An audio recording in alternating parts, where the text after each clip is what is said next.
Beaucoup de personnes font des erreurs lorsqu'elles postulent à des programmes de formation. Voici 4 choses qu'il faut savoir lorsque vous envisagez de demander une admission dans une école. Première des choses, c'est de vérifier que vous remplissez les prérequis du programme. Qu'est-ce que ça veut dire?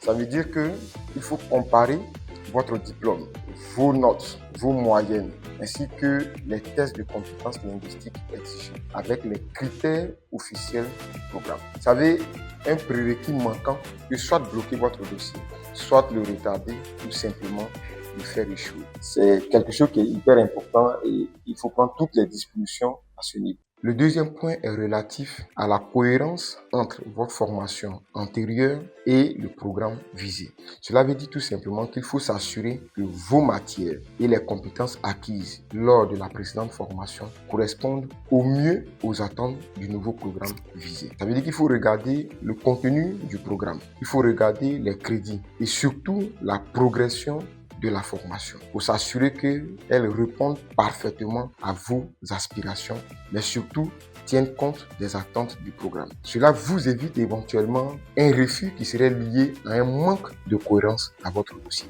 C'est très important, ce sont des éléments qu'il faut regarder, qu'il faut vérifier pour éviter d'avoir des refus alors que vous avez un dossier qui est visiblement bon et visiblement académiquement excellent. Le troisième point, et non des moindres, c'est de pouvoir vérifier la capacité d'accueil et le taux de sélectivité du programme. Ça veut dire qu'il faut vérifier le nombre de places disponibles et le taux d'admission. Pourquoi? Parce qu'un programme hyper sélectif requiert un dossier très solide et des fois une candidature anticipée. Si ces choses-là ne sont pas prises en compte, vous allez faire énormément d'efforts et vous allez finalement aboutir à un échec, à un refus de dossier.